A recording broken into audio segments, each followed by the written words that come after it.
سلام ستړي مشئ حقمل خان یم هیله ده چې ټول به کوئ روغ جوړ خوشحاله به وئ درنو لیدونکو نن غواړم درته د 15 هغه ډول خلکو په اړه خبرې وکړم چې دوی کله هم په خپل ټولنیز موقف کې او نه په مالي موقف کې او نه په نورو دریځونو کې دوی کامیابېدلی شي. دا ډول خلک اول هغه خلک دي چې هغوی ډېر محافظه کار او ډارن وي. یعنې محافظه کار او ډارن خلک کله هم د دې تیاری نه لري چې یو ورځ به ما باندې یو منطقي ریسک راشي او خطر سره به مخ شمه، نو کله هم د دې تیاری نه لري، په ډار په ترس باندې کار کوي، مخ ته ځي.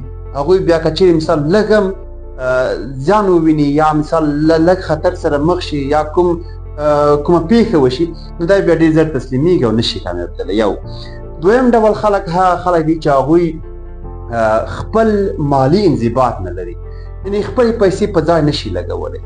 یعنې مطلب څومره چې پیسې پیدا کوي په بې ځایه شیانو په هیجان باندې خرچه کوي، د خرچې او نه خرچې ځای نه پېژني. یعنې په دو نه پوهېږي چې مثال شی واخلم شی وانه خلم، چېرته لاړ شم چېرته لاړ نه شم که نه.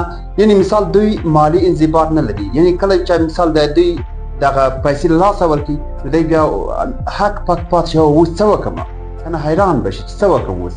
نو دا رقم خلک بیا دوی له مالي خطر سره ډېر مخامخ کېږي، ځکه چې مثال دوی مالي انضباط نه لري، خپلې پیسې په خپل ځای نشي لګولی. دریم ډول خلک هغه خلک دي چې هغوی تل منفي فکر کوي، ولا دنیا ښه ځای نه دی، پیسې نه لرم، کاروبار نشته، مشتري نشته، څه وکړمه، ټول خلک په مشکلاتو کې ګیر دي. نه، موږ تاسو باید تل مثبت اوسېږو، مثبت فکر ولرو. یعنې مثال هغه فکرونه چې موږ تاسو منفي فکرونه لرو، د منفي فکرونه په ځای باندې ولې مثبت فکر نه کوو وشي ته. نو مطلب چې تل منفي خبرې کوو ولې مثبتې خبرې نه کوو، چې تل په منفیاتو پسې ګرځو ولې مثبتات پسې ونه ګرځو، مثبت کارونه ولې ونه کوو که نه. نو هغه کسان چې هغوی تل منفیګرا وي هغوی په ژوند کې نشي کامیابېدلی، له ډېرو مشکلاتو سره به مخ وي. که نور هېڅ ورته ونه رسېږي، د خپل زړه د خپل وجدان یې ارام نه پرېږدي، هغه به ځکه دی تشویش لري چې مثال دا کار ونه شو، دا ونه شو، دا ونه شو، دا ونه شو، یا دا کار نه کېږي، او مثال زه بریالی کېدلی نشم، زه کاروبار نشم کولی، ځکه زه پیسې نشم پیدا کولی، ځکه چې ټول خلک مثال لکه بیکاره دي، مثال کاروبار نشته، مشتري نشته، لکه په دو فکرو کې به دا ډېر ډوب وي. صحیح ده. څلورم ډول خلک هغه خلک دي چې هغوی تل څه رقم درته وایم خیال پرداز دي، په خیال پسې ګرځي. د دې په ځای چې دی لاړ شي کار شروع کړي، دی همیشه خیال پلو وي، مطلب مفتو پسې ګرځي. لاړ شه وروره حرکت وکړه، اقدام وکړئ کار ته، نو تش په خبرو خو یو شی ولاکې کېږي.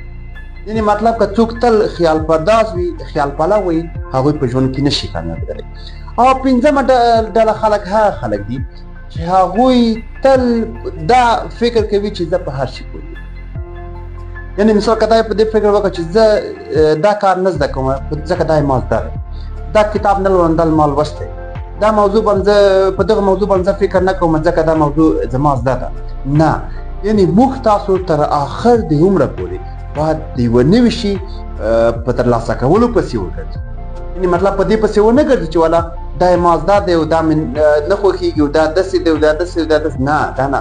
یعنې موږ تاسو باید همیشه دا فکر وکړو چې څومره نوره مطالعه کوو، نور نوي شی لاسته راوړو، نوی هنر زده کوو، نوی کسب زده کوو، نو موږ باید یو بل شي په هڅه پسې هم شو. ځکه مثال دا هغه څوک ښه دی چې پوهېږي له هغه چا څخه چې نه پوهېږي. صحیح ده. نو مطلب تاسو کله هم کوشش وکړئ چې دا فکر ونه کړئ چې والا په دو شي پوهېږم زه نور څه کوم، یعنې زه په هر شي پوهېږم. نه، هېڅ وخت انسان بشپړ نشي کېدلی.